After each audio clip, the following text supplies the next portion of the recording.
Well, according to a new report, one of the country's top left-wing organizations, a think tank called the Center for American Progress, spent years protecting sexual harassers while retaliating against their victims. Amazing. According to documents obtained by BuzzFeed, 19 current and former staffers at CAP claim they were victims of sexual harassment. Tammy Bruce is a radio host, and she's been following this story from the beginning. She joins us tonight. Hey, Tucker. Great to see you, Tammy. So what I found so striking about this was that Neera Tanden, who runs the Center for American Progress, and who's a very outspoken feminist and quite a partisan, quite a hard partisan, kind of ignored, at least from this account, these claims of sexual harassment. I was really surprised by that. I thought that she would be exquisitely sensitive to sexual harassment claims, but no. Yeah, look, this really started to bubble over in 2016, and of course that was an election year. And I enjoyed your segment that previously that just came up here in the sense of this intersectionality. And when I was on the left, of course, and my first book actually, The New Thought Police, which came out all the way back in 2001, was about how racism, sexism, and homophobia live on the left. That right. They're swathed in this sauce, and their argument always is that if we face this, or if it becomes public, or if we act on it, it'll harm the larger picture. It'll harm our goals, our narrative, our all the good work that we do in the world.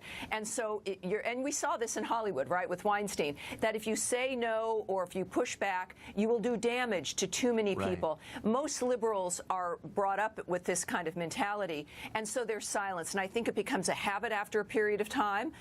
And of course, it was the election year. They were accusing President Trump of all kinds of things. And wouldn't it be embarrassing if it came out that, in fact, they had years and currently were dealing with sexual harassment and as, of course, we learned with the Hillary Clinton campaign, a sexual harasser there that she had effectively protected and then moved the victim into a different job.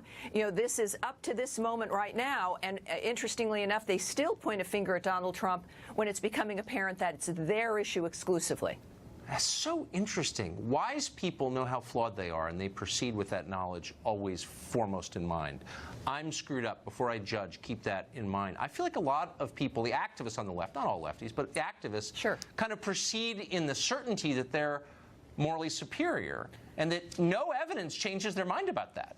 Correct. I mean, but this is the problem. It's the problem of malignant narcissism, that you're projecting all of your issues onto someone else, and it becomes an existential issue. You know, they can't admit it because their identity is based in being superior.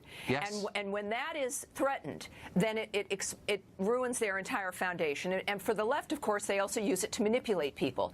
That if you're a woman or if you're a gay man, you know, they're your champions. The others, those other people, they want to get rid of you. They're building a camp for you.